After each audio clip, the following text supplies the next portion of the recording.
Good. We're already in session 3 of 4. This is the last marketing module. After this, we'll look at sales. So let's get stuck into this right away. So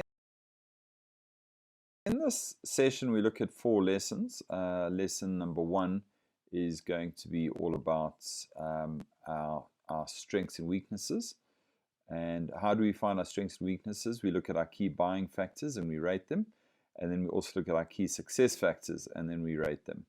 That's to find our issues. In this case, our issues are our weaknesses. And then we'll look at Pest Gel analysis to find more issues. Pest Gel analysis will be the T in SWOT. We'll find our threats by doing a Pest Gel analysis. And then the very, very important exercise, segmentation targeting, and then we do positioning, STP. S, segmentation, T, targeting, P, positioning. It's often called STP analysis. That's to find our value proposition per segment. Good, let's move on. So a critical exercise that you all should do for your businesses is, what are the top 10 key buying factors that your customers want from you? So this is pretty simple. Key buying, why would they want to buy from you in order of priority? And then we rate yourself on a scale of 0 to 10. So, I mean, if you scored a 3 over here, it would be disaster if your competitor scored a 10 on price. Their price is a lot better than yours, or the value for money is a lot better than yours. You could also add up the columns, and the highest score at the bottom would obviously be the company that's going to steal the most market share. So critical exercise, please do this in reality. Look at your key buying factors.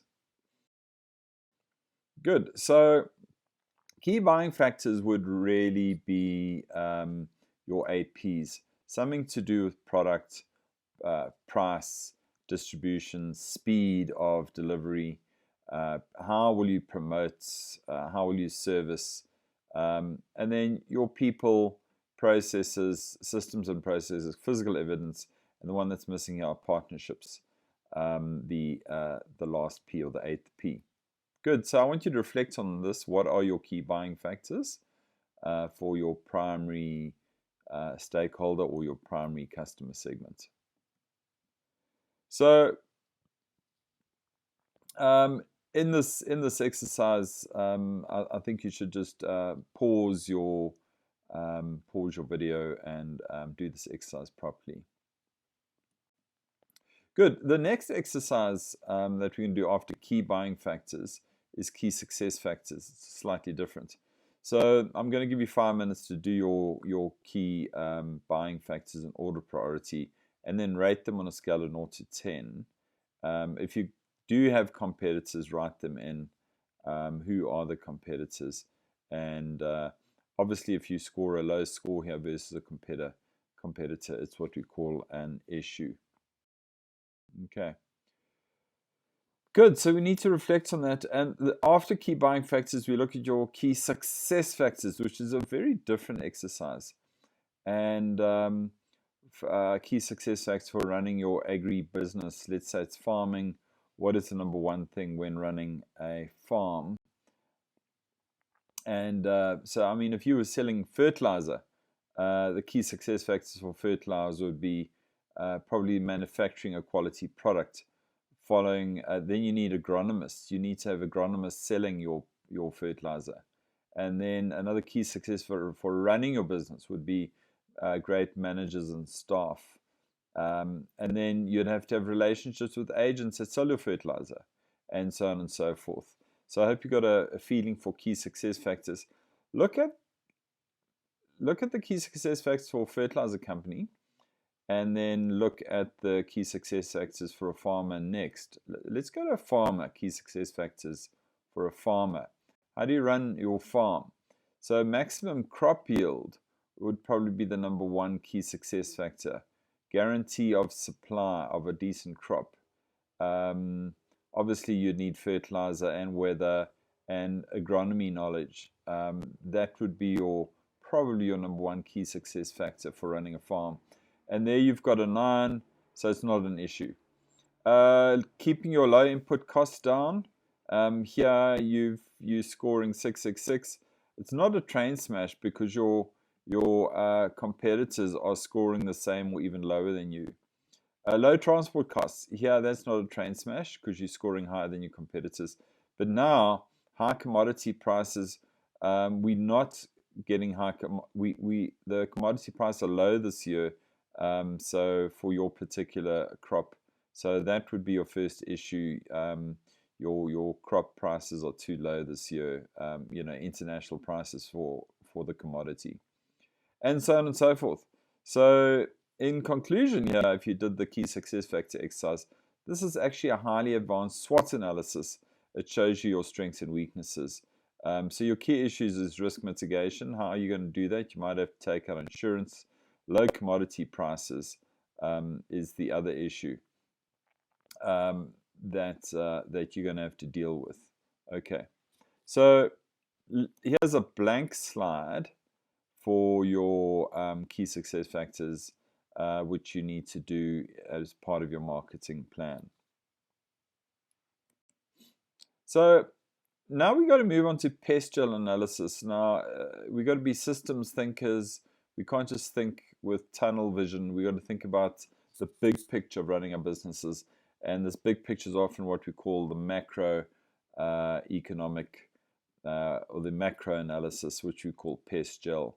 So Pest Gel, for example, would be something like if you were a car manufacturer and by 2023, government said all cars must be electric. You've got a really big problem if you don't have an electric car. And that's the technology has to be electric. Globally, there's forces, global warming, environmentally, because of the CO2 emissions. And then the L is the big one legally by 2023. Imagine if government said that you have to make sure that your car's engine is electric. If you are a car manufacturer, that would be a disaster if you're only making diesel and petrol cars. So we do a SWOT analysis when we do Pest Gel. See the SWOT over here. And here's the P, the E, the S, and the T. And then the G, the E, and the L. The L is the most important one. It's the one that gives our businesses the most grief, like Consumer Protection Act. Imagine if you're for a living, you weren't allowed to send out SMSs and emails, and that was your actual business. So we do a Pest Gel analysis, which then finds out what our biggest threats are in South Africa or whichever country you are operating in. Now, Pest Gel shows you your threats and your opportunities. Okay, so we need to think about and the key success factor and key buying factor shows your strengths and weaknesses, but we're more interested in what our threats are so we can mitigate those threats. So a SWOT analysis, which is just strengths and weaknesses, is internal things inside your company. And we got all of those from your key buying factors. Where you scored low, it would be a weakness, and where you scored high, it would be a strength when we did those previous key buying factor exercises. Good.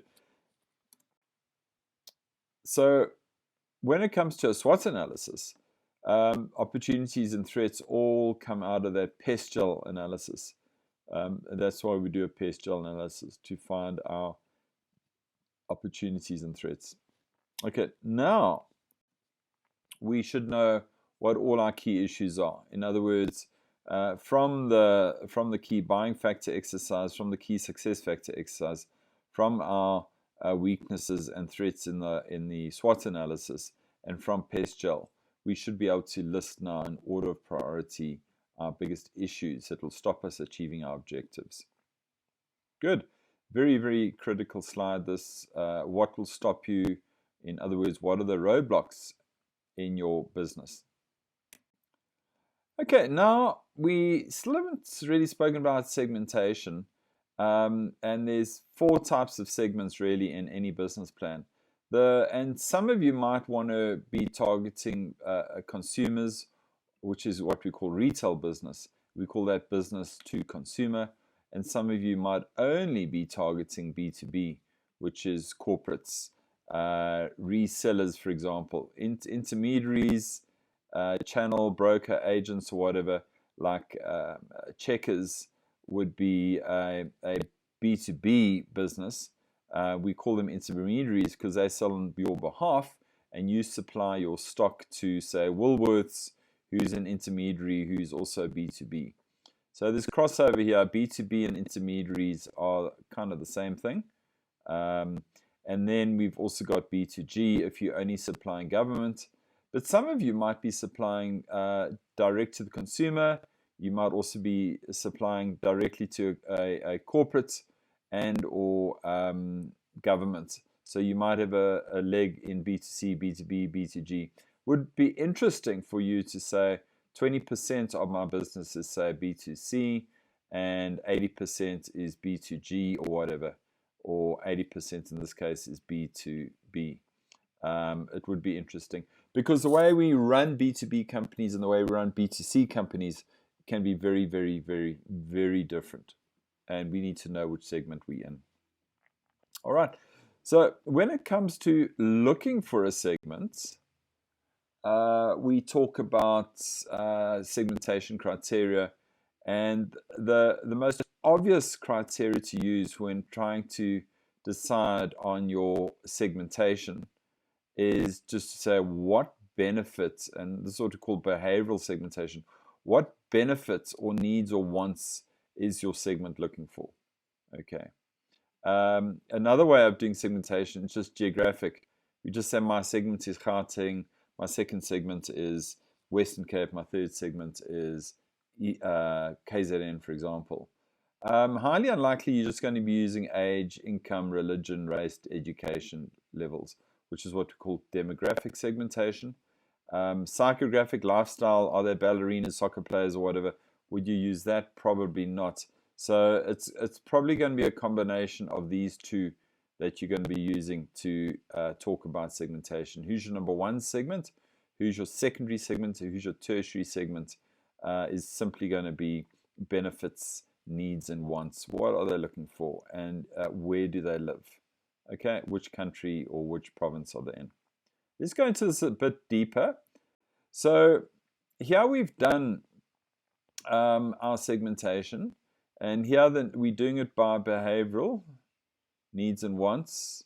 And I am the marketing manager for VW, and I want to sell a Touareg, I want to sell a VW Tiguan, and I want to sell a VW Amarok. And my number one or primary segment is male. My secondary is a rural male farmer, and my third most important segment is going to be female. I could be based, say, in Nelspruit, and this is how I'm doing my segmentation for my SUVs and 4x4s. Okay, so yours could be quite different. So if I'm targeting a male with a Touareg, that's what they want. They want reliable transport. They want a status symbol. They don't want the vehicle to be on the hijack list. They want excellent after-sales service. If I'm selling the same car, Touareg, to a female, they're probably not interested. There we go. It's a tiny female market. If I'm selling a Tiguan, it's not really a male market. Okay, the rural farmer's not going to buy a Tiguan. It must be joking.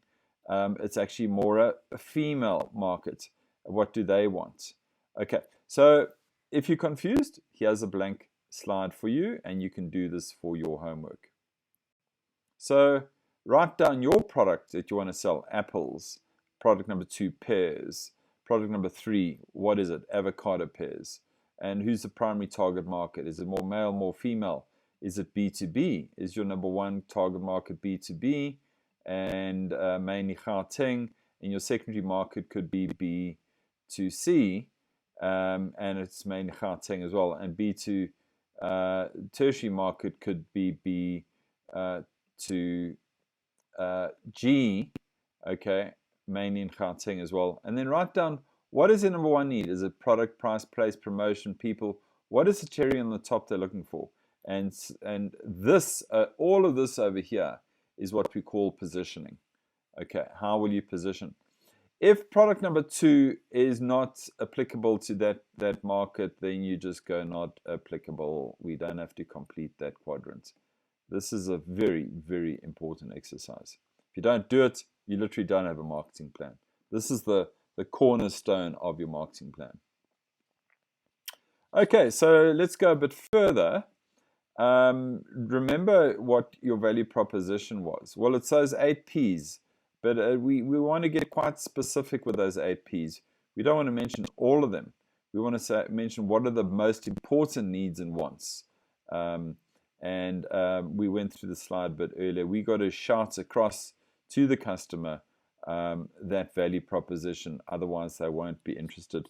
So we've got to actually do some research, really, before we come up with a value proposition. Before we bring out adverts, we got to do some research and find out what points of difference is your customer looking for? What customer experience are they looking for? And that's what we call value proposition, or positioning, if you like. The value proposition is the positioning. And where we're going with this is to write a positioning statement or a value proposition. So the first stage in marketing, when we want to say sell a shampoo, why are we the same as all our competitors? Because everybody sells high quality shampoo that washes, cleans hair, for example. But what the customer is looking for, he's not really looking for that. They're looking for, yeah, all shampoo washes, all shampoo is high quality. Why must I use yours? Okay, and what are your points of difference?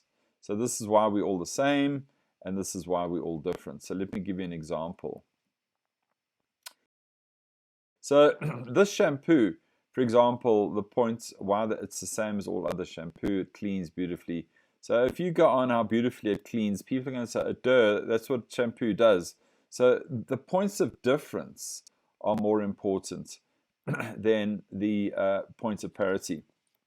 If we took Volvo and we said, wow, this car's got 4 wheels, people are going to go, oh, duh, all cars have got 4 wheels. Well, the reason, the points of difference would be a Volvo is a very safe car and it's a high performance car. They all have turbo slapped onto the engine, for example. Let's go a bit further. In about 20 words, write your positioning statement, and this is how it should go. Buyers in our target market should use our services, products because of we award winning and we class 1. And then we can start thinking about a payoff line. All your products on your business card, on your website, should have what we call a payoff line.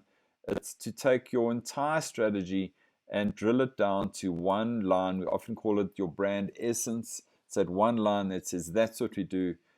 So for example, the brand payoff line for this product could be for a healthier life or for a healthier lifestyle. Very, very simple. You don't have to be a rocket scientist to be a marketer, as you can see, but you've got to get it right. Let's move on. So at the end of the day, your positioning or your value proposition comes out of these P's, or your service P's, and or your partnership P. There is a 9th P, but let's not get into that now. So in 1960, we had these product, price, place, promotion P's. So for example, is your value proposition on-time delivery every single time? Woolworths will never ever run out of your product. We call that fill rate, just as a matter of interest. And this is a massive, massive, massive, massive thing in retail, for example. Okay. So, or is it about your people, or is it about your systems and your processes? Is it about your ERP system that talks beautifully to Woolworths ERP system? Why should they use you? Is it because your staff are the most professional, the best dressed staff? What is it? It's probably not going to be that. It's probably going to be something like your face-to-face after-sales service, which is going to be brilliant. Your promotion as seen on TV, for example. Your on-time delivery. Coverage of your territory. Your farm is close to your channel partner. Therefore, you can supply them on time, and the product will be fresh when it's supplied. Or is it your low-cost which equates to low price, or is it the quality of your product and the quality of the packaging of your product, or whatever? You need to know what your value proposition is, and it all comes out of those 8 P's of marketing. Or are you in bed with such fantastic partners who make your product unbelievably high quality, for example? That quality is because of your partnerships, your fertilizer partner, or what? Okay, good. Let's move on. So at the end of the day, you've got to tell people about what you do, which means we've got to promote our product. And the correct word for promotion is actually integrated marketing communication. We call it IMC. And IMC is all about this stuff at the top here: event marketing, customer service, outdoor, personal selling.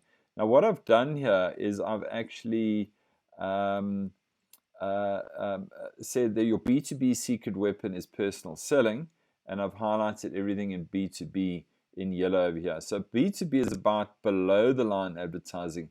You don't have to be on radio, TV, and print above the line. You can be below the line, i.e. a product catalog would be below the line. Okay. Phoning your customer would be B2B. Your website is B2B and B2C. LinkedIn is Facebook for B2B. Why not make a really professional YouTube video? Why not email your customer? But we're talking about how to promote. Okay. Training and writing articles is brilliant. Giving a demo inside a store how fresh your produce is. This is your secret weapon here, which is what we call personal selling. Give great after-sales service. Be at farming exhibitions. There's again training. Train your customers. Okay, so once you've decided how you're going to promote, then you can say in order priority, this is what we're going to be doing to reach or promote or advertise to our primary target market.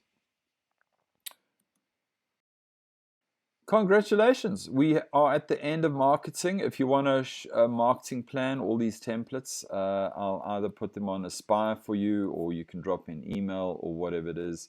This is my email address if you're looking for anything else. Good, that's the end of marketing.